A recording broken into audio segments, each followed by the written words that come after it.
All right. Hello and welcome, everyone. My name is Kim Cowan, and I'm the Student Rights and Responsibilities Manager at UAGC.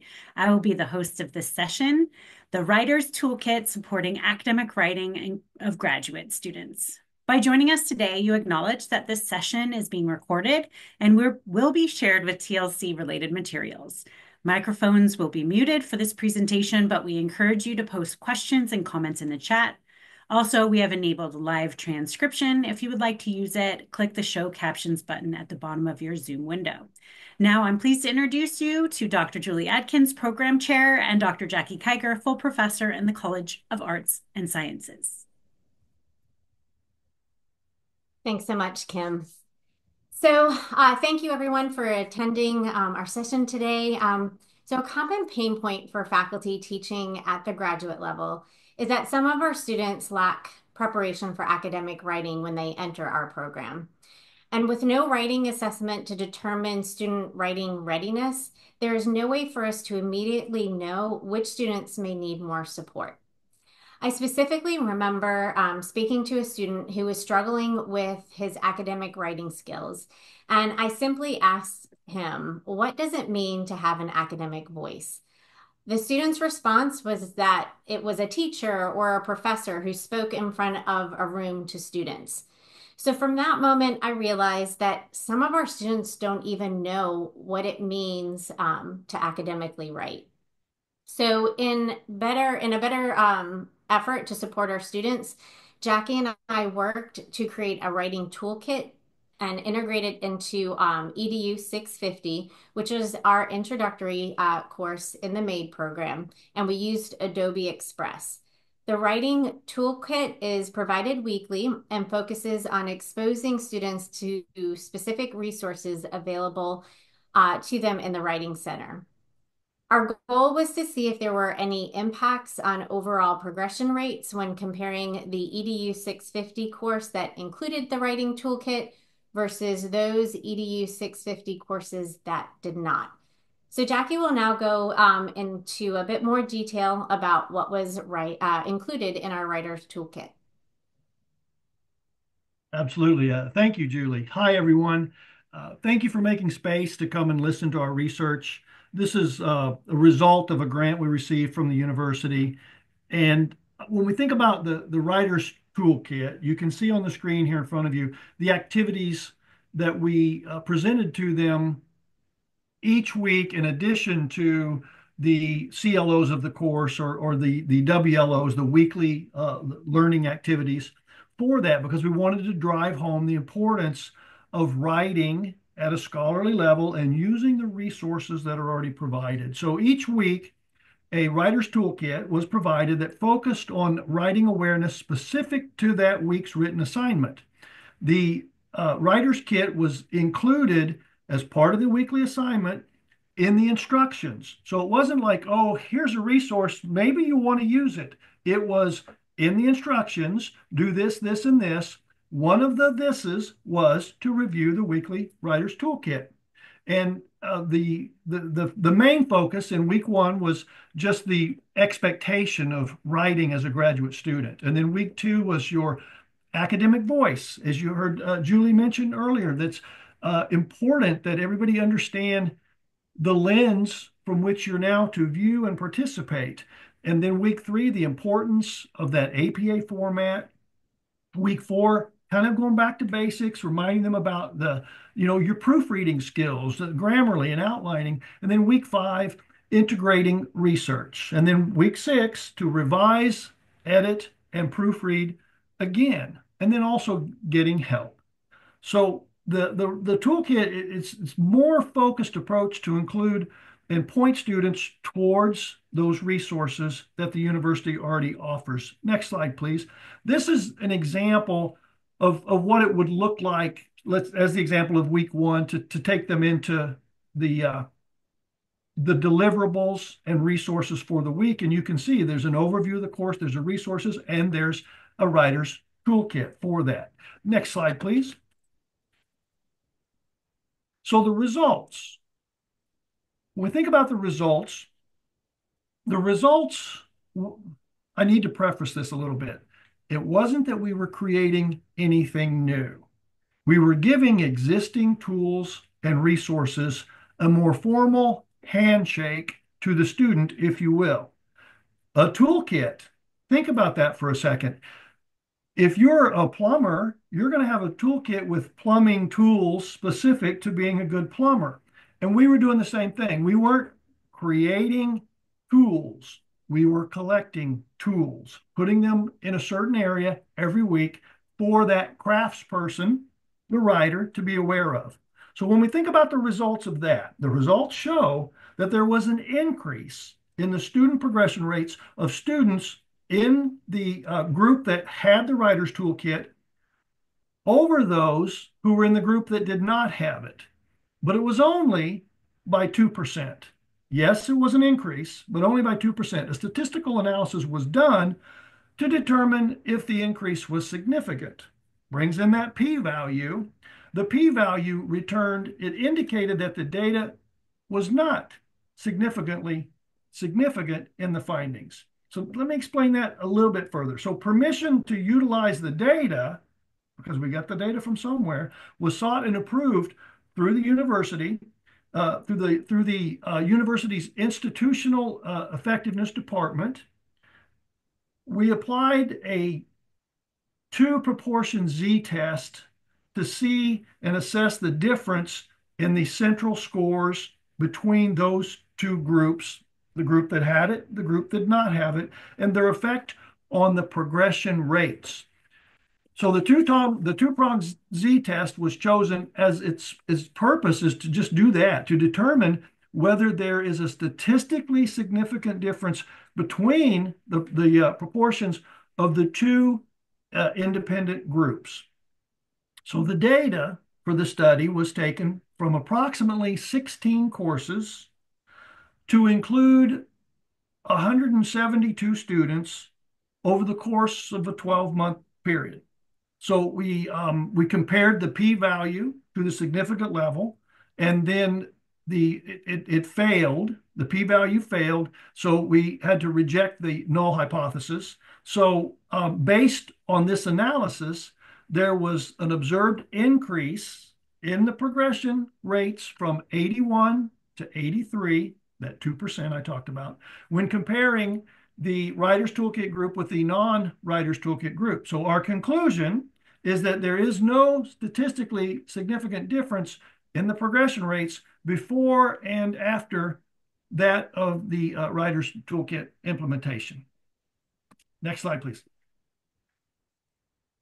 But there are opportunities for further research, which we devised 5 different areas that we could conduct that further research. So one is our initial research was focused on the quantitative results.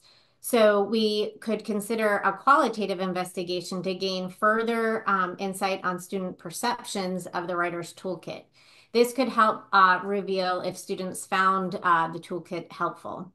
Second, since the research was only done at the graduate level, it would be interesting to conduct a quantitative investigation of a writer's toolkit at the undergraduate level. Third, for those students who were exposed to the writing toolkit in EDU 650, we could explore the long-term impact of writing proficiency and academic performance. So in other words, are students referring back to the writing toolkit as they progress through the MADE program? Since the writing toolkit was created in Adobe Express, students can still access it outside of EDU 650. Fourth, digging a bit deeper into the data, we could conduct a quantitative investigation of student demographics to see if there is a progression rate difference among gender, age, geography, for example. And this would just add to the body of knowledge regarding the Writer's Toolkit and student progression. And finally, we could further gain student perceptions of the Writer's Toolkit and its impact on the culture of care by considering how the Writer's Toolkit may uphold the 5 pillars of the culture of care, which are communicate, advocate, respect, empower, and student-centered. So, again, we just thank you so much for attending our session, and we welcome any questions that you might have at this time.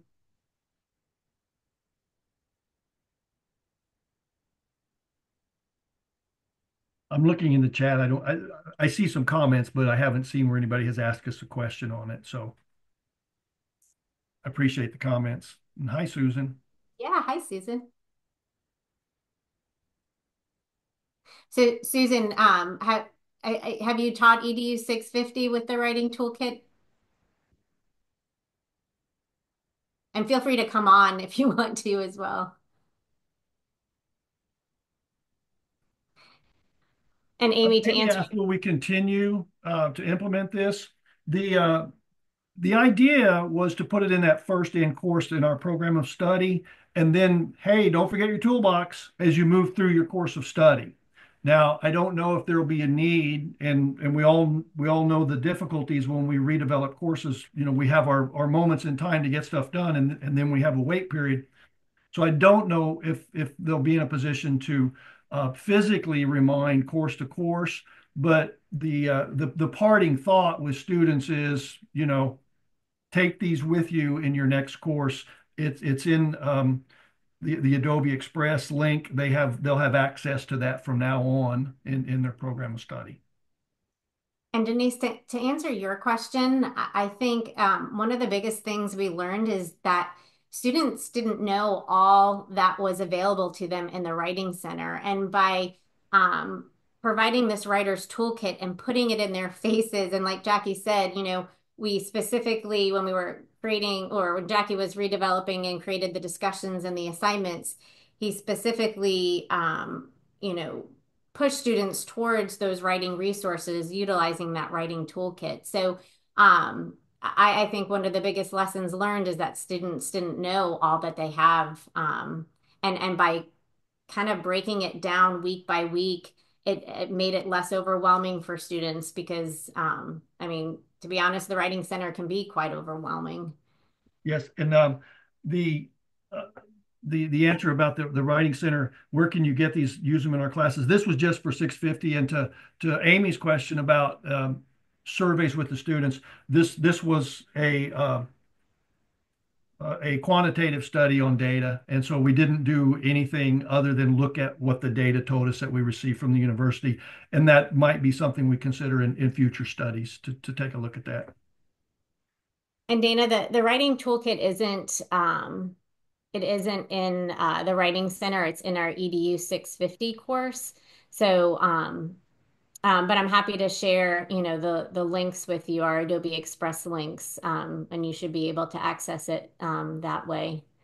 And one of the great things too, that I encourage when people are, redeveloping courses is we set up a specific time to meet with the Writing Center, and they provided they provided us a great outline of things to consider and all the resources that were available, so that as we crafted this writing toolkit, we had specific, I guess, links within the Writing Center that would be applicable to, each week. So the collaboration was so important.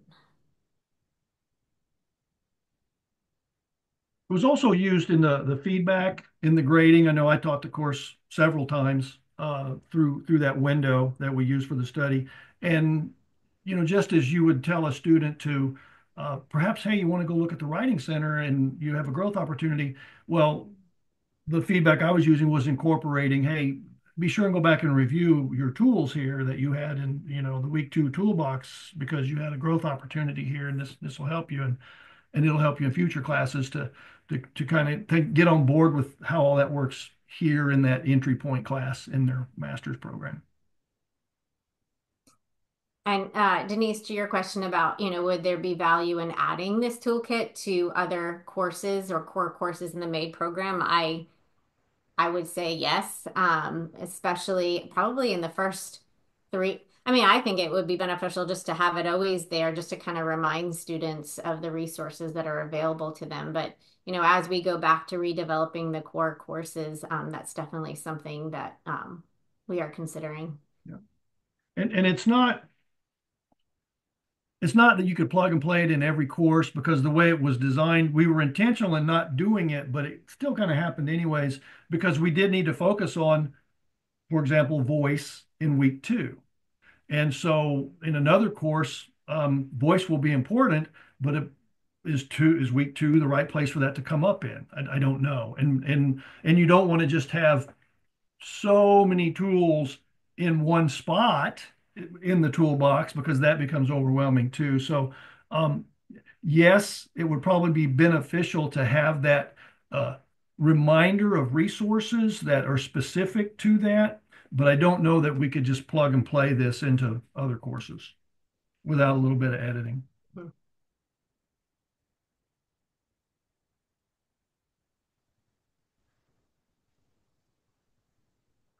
I think I've captured all the questions. Yeah, it looks like it.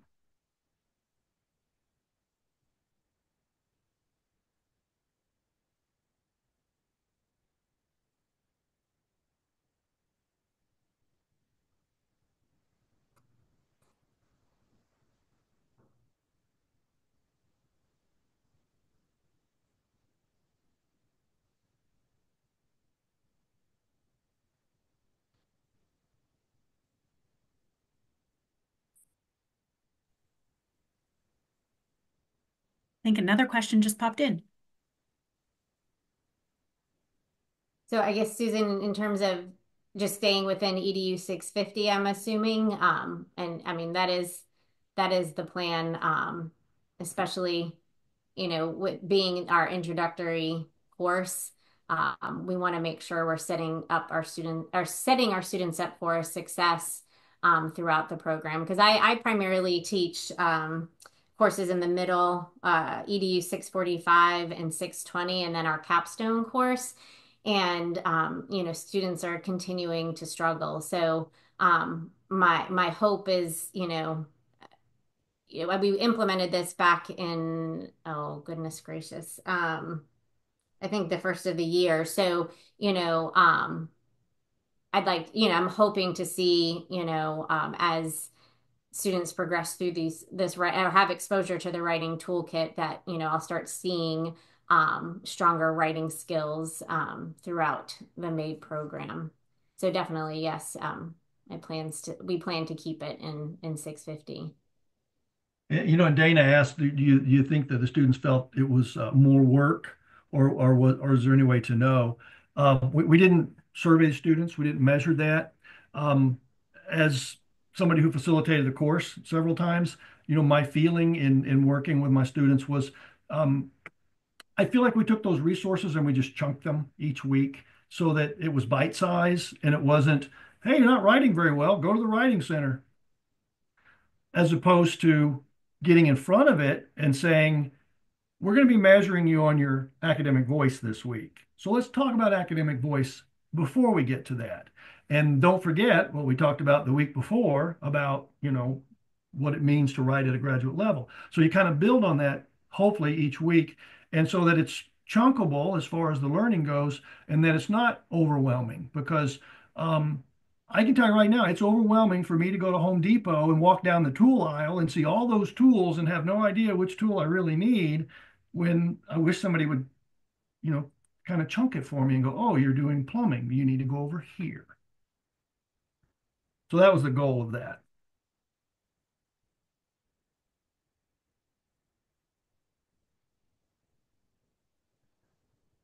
Yeah, and Dana, smaller doses I think are just effective. Chunking information in small bite-sized pieces definitely supports student learning as opposed to overwhelming them with a whole bunch of stuff.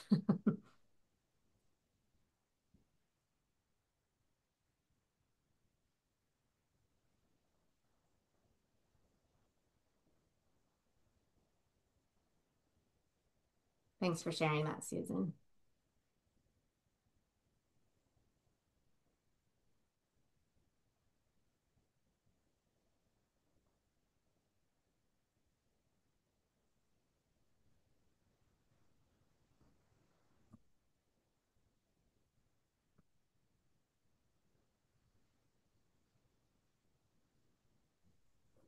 All right. Well, thank you, Dr. Atkins. Thank you, Dr. Kiger, and thank you to the audience for the good conversation and the good questions. You can use the survey that I'm about to post in the chat to nominate TLC presentations for conference awards and share your feedback on this presentation. If there's any final questions, please feel free to ask. Appreciate everybody's time. Thank you for giving us a window to share our UFP research with you all. And hopefully we've moved the needle a little further in helping our students be successful. Yes, thank you so much.